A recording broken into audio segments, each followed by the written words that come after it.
சொல்கிறார் அல்லாஹ் உருவம் இல்லாதவன். நாகூர் ஹனீஃபாட பாட்டுல கேட்டிருப்பீர்கள், உருவமற்ற இறைவன் படிக்கிறார். அல்லாஹ்க்கு உருவம் இல்ல, எங்கும் நிறைந்த இறைவன் படிக்கிறார் பாட்டில். எனவே இந்த அகீதா கண்ணியத்துக்குரிய சகோதரிகளே வழிகேடான அகீதா. அல்லாஹ் தன்னுடைய கையால் ஆதம் அலைஹிஸ்ஸலாத்தை படைத்ததாக சொல்கிறான். அல்லாஹ்வுக்கு கை நீக்கி, ஆனா எங்கட கை மாதிரி நாங்க கற்பனை பண்ண கூடாது. அந்த அல்லாஹ்வுடைய கையை மறுமையில தான் பார்க்கலாம், எப்படி என்று தெரியாது. அல்லாஹ் சொல்லல. நரகத்தில் தன்னுடைய பாதத்தை தூக்கி அல்லாஹ் வைப்பதாக சொல்கிறான். அல்லாஹ்வுக்கு பாதம் இருக்கிறது என்ற ஹதீஸ்ல வந்திருக்கிறது. அதற்கு வேறு விளக்கம் கொடுக்கல் அல்லாஹ்வுடைய தூதர். பாதம் என்றே சொன்னார்கள், கையை கை என்றே சொன்னார்கள். இன்னும் அல்லாஹ்வுடைய குர்ஆன் சொல்கிறது, வயபகா வஜ்ஹு ரப்பிக ذுல் ஜலாலி வல் இக்ராம் குல்லு மன் அலைஹா ஃபான், எல்லாம் அழிந்துவிடும் அல்லாஹ்வுடைய முகத்தை தவிர. அல்லாஹ்வுக்கு முகம் இருக்கிறது, வந்திருக்கிறது ஹதீஸில், குர்ஆனில் வந்திருக்கிறது. அல்லாஹ் தன்னுடைய கெண்டை காலை காட்டுவான் நாளை மறுமையில், ரசூலுல்லாஹ் சுஜூது செய்வார்கள், ஹதீஸில் வந்திருக்கிறது. எனவே நாம் அல்லாஹ்வுக்கு அவனுக்கே உரித்தான ஒரு உருவம் இருக்கிறது என்று நம்புகிறோம். இன்னொரு சகோதரர் கேள்வி கேட்டிருக்கின்றார், இன்றைய நவீன தௌஹீத்வாதிகள் அல்லாஹ்வுக்கு உருவம் உண்டு என்று சொல்கின்றார்கள். இதை பற்றி உண்டான நிலை என்ன? இறைவனுக்கு உருவம் உண்டா? இன்னைக்கு சில பேரு குர்ஆன் ஹதீஸ புரியாதனால இறைவனுக்கே உருவத்தை கற்பிச்சுட்டாங்க. இறை மறுப்பா முஷ்ரிக், அந்த காலத்து முஷ்ரிக்குகளுடைய கொள்கை அது. இறைவனுக்கு உருவத்தை கற்பித்து வணங்கிட்டு இருந்தாங்க. என்ன வித்தியாசம்? அவங்க எல்லாம் கல் விக்கிரகத்தை வணங்கினாங்க, இவங்க இப்ப நவீனவாதிகள் கற்பனை விக்கிரகத்தை வணங்குறாங்க. அல்லாஹ்வுக்கு உருவம் இருக்குது, கற்பனையில் கொண்டு வந்துட்டாங்க. இதுதான் விக்கிரக வழிபாடு தான். உருவம் என்றாலும் உருவ வழிபாடு தான். அவங்க கல்லில செஞ்சு வச்சாங்க, கற்பனை செஞ்சு வச்சிருக்கிறாங்க. அல்லாஹ் கை இருக்கு, காது இருக்கு, மூக்கு இருக்கு, கண்ணு இருக்கு. என்ன குர்ஆனை புரியல. அல்லாஹ் குர்ஆன்ல இலக்கியம் பேசுகிறான். இலக்கியம் தெரியாதவர்கள் குர்ஆனை அணுகக்கூடாது, மற்றவங்க சொல்லிதான் கேட்கணும். இலக்கியம் தெரியலன்னா சிக்கல் தான் வரும். குர்ஆனை தப்பா வழங்குவாங்க. எல்லா அறிவியல் ஞானங்களும் அந்த குர்ஆன்ல இருக்கிறது, இலக்கியமும் இருக்கிறது. அந்த இலக்கிய நேயத்தோட பார்க்கணும். உதாரணத்துக்கு சொல்றேன், அல்லாஹ் குர்ஆன்ல வலா தஜஅல் யதக மக்லூலத்தன் இலா உனுகைக, உங்களுடைய கையை கழுத்துல கட்டாதீங்க. வலா தபசுத்துஹா குல்லல் பஸ்தி, உங்க கையை ஒரே அடியா விரிக்காதீங்க. அல்லாஹ் குர்ஆன்ல சொல்றான். ஒரு ஆளு இத நேரடியா படிக்கிறான்னு வைங்களேன், அல்லாஹ் கையை கழுத்தில் வைக்க கூடாதுன்னு சொல்லிவிட்டான். ஆகவே இனி யாரும் தனது கையை கழுத்திலே வைக்க கூடாது அப்படின்னு சொன்னாங்க. அது சரியா? கழுத்து வைக்க கூடாதா? அப்படிதான் இருக்குது வசனத்துல. அடுத்து அல்லாஹ் சொல்றான் ஒரே அடியா விரிச்சிடாதீங்கிறான். ஒரு ஆள் சொல்றாரு கையை யாரும் விரிக்க கூடாதுங்கிறாரு. கையை விரிக்க கூடாதா? அப்ப எப்படி வேலை செய்யறது? எப்படி சாப்பிடுறது? எப்படி ஒது செய்யறது? எப்படி தொழுகிறது? எப்படி எழுதுறது? கையை விரிக்கலன்னா ஒண்ணும் செய்ய முடியாதுங்க. அல்லாஹ் சொல்லத்தான் செய்யறான். அப்ப அங்க என்ன? இறைவன் இலக்கியம் பேசுகிறான். கஞ்சனா இருக்காத, உன் கைய கழுத்திலே வைக்காதடா, கஞ்சனா இருக்காதப்பா. கையை எடு, கொடு. கொடுக்க முடிவு பண்ணிட்டியா? இருக்கிறதெல்லாம் கொடுத்துப்பட்டு நீ கஷ்டப்படாத, ஒரே அடியா விரிக்காத. அதுக்கு சொல்லப்பட்டது. கொடுக்க நினைத்தாலும் கூட ஒரே அடியாக கொடுத்துடக்கூடாது. இவனுக்கு மனைவி மக்கள் இருப்பாங்க, அவங்களுக்கு கஷ்டத்தை ஆக்காத, ஒரே அடியாக விரிக்காதே. இலக்கியத்தோடு இறைவன் அறிவுரை வழங்குறான். இலக்கியம் தெரியாம போனா என்ன ஆகும்? இனிமே யாரும் கையை விரிக்காதீர்கள், அது நடைமுறைக்கு சாத்தியமா? அப்படிதான் புரியக்கூடிய சூழ்நிலை வரும். இப்படித்தான் அல்லாஹ் விஷயத்தில் இவர்கள் புரிஞ்சு விட்டாங்க.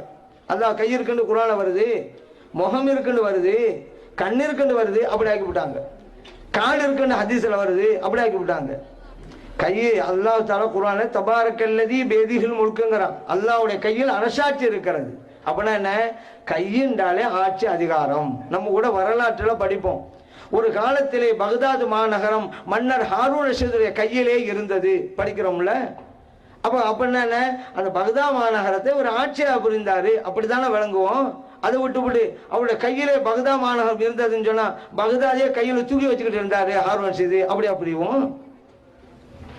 இலக்கியத்தோட புரியுமா இல்லையா? ஒரு நாள் சொல்ற இந்த நாடே எனது கையில்ங்கிறாரு, அதுக்கு இந்த நாட்டை கையில் வச்சுட்டு இருக்கிறாரா?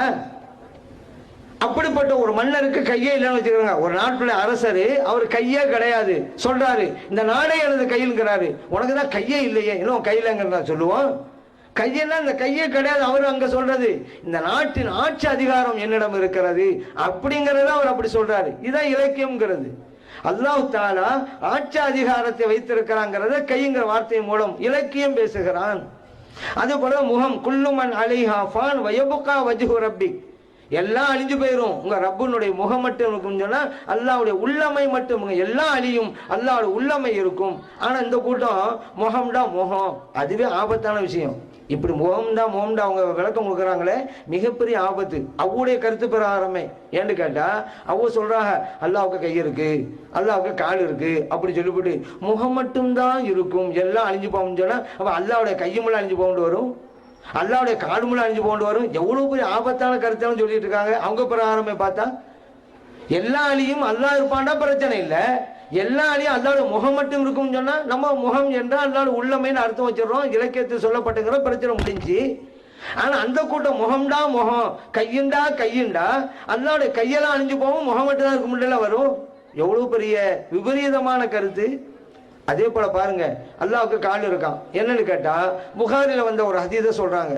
புகாரில அல்லாஹ் சொல்லி காட்டுறான், குர்ஆன்ல கூட ஹலிம் தலாயத்தி ஹலிமி மசீத், நரகத்தில் நரகவாசியெல்லாம் தூக்கி போட்ட பிறகு அல்லாஹ் கேட்பான், என்ன வயிறு நிரம்பிட்டியா ஹலிம் தலாயத்தி கேட்கறான். நரகத்தை பார்த்து நரகம் சொல்லுது ஹல்மி மசீத், இன்னும் ஆள் இருக்காங்களா வந்து போடி என்னட்ட என்ன நரகம் சொல்லுது. இப்ப அல்லாஹ் என்ன செய்வான், நபி நாம் ஸல்லல்லாஹு அலைஹி சொல்றாங்க புகாரில் இருக்கிறது, எவ்வளவோ கதமஹு, தனது பாதத்தை காலை நரகத்திலே வைப்பான் அல்லாஹ். அந்த நரகம் சொல்லும் கத் கத், போதும் போதும். புகாரில் இருக்குது. இந்த கூட்டம் அல்லாஹ்வுக்கு உருவத்தை கற்பிச்ச கூட்டம் இந்த இடத்த சொல்றாங்க. பாத்தீங்களா, அந்த நபி நாம் ஸல்லல்லாஹு அலைஹி வஸல்லம் அல்லாஹ் காலை வைப்பான் நரகத்தை சொல்லிவிட்டாங்கல்ல, கால் இருக்குதுல்ல. ஆனா இப்படி சொல்லி அல்லாவே நரகத்துக்கு அனுப்பி வைக்கிறது இந்த கூட்டம். ஏன் அல்லாஹ் காலை வைப்பான்னு சொன்னா அல்லாஹ் எங்க போறான், நரகத்துக்குள்ள போறான்னு வர. எவ்வளவு ஆபத்தான கருத்தை எல்லாம் விதைச்சுக்கிட்டு இருக்கிறாங்க. நம்மெல்லாம் என்ன நம்பிக்கிட்டு இருக்கிறோம், பாவம் செஞ்சவங்களை அல்லாஹ் நரகத்துக்கு அனுப்புவான், இது நம்ம நம்பிக்கை. அந்த அல்லாவே நரகத்தை அனுப்பிக்கிட்டு இருக்கிறது இந்த கூட்டம். அல்லாஹ் காலை கொண்டு போய் வைக்கிறானா, அல்லாஹ் நரகத்துக்கு போறானா. நம்ம சொல்லுவோம் கால் என்ற கால் இல்ல, அல்லாஹ் நரகத்தை அடக்கி ஆழ்வான். ஏன் இன்னும் கேட்டுக்கிட்டே இருக்குது, கொண்டு வந்து போடு போடுன்னு கேட்குத, அல்லாஹ் அடக்கி ஆழ்வான். அப்ப சொல்லும் போதும் போதும். நம்மளோட நடைமுறையில் இதெல்லாம் இலக்கியத்தில் உள்ளது. ரெண்டு பேருக்கு பிரச்சனை வந்துடா சொல்லுவாரு, டே நீ என் காலுக்கு கீழடா அப்படிம்பாரு. அவன் ஏத்தப்பதான் நின்றுட்டு இருப்பான், அவனு போய் என் காலுக்கு கீழாம்பாரு. அப்ப நான் அந்த காலுக்கு கீழே இருக்கிற ஏத்தப்பதான் நிற்கிறாரு. என்னை மீறி உன்னால் எதுவும் செய்ய முடியாது அப்படின்னு காட்டுறதுக்கு தான் நீ என் காலுக்கு கீழே. இதெல்லாம் நடைமுறை இருக்குதுல்ல. இவன் இறைவன் இந்த மாதிரி வார்த்தையை வச்சுக்கிட்டு அல்லாஹ் உருவத்தை கற்பிச்சுட்டு அர்ஷனை தூக்கி உட்கார வச்சு விட்டாங்க.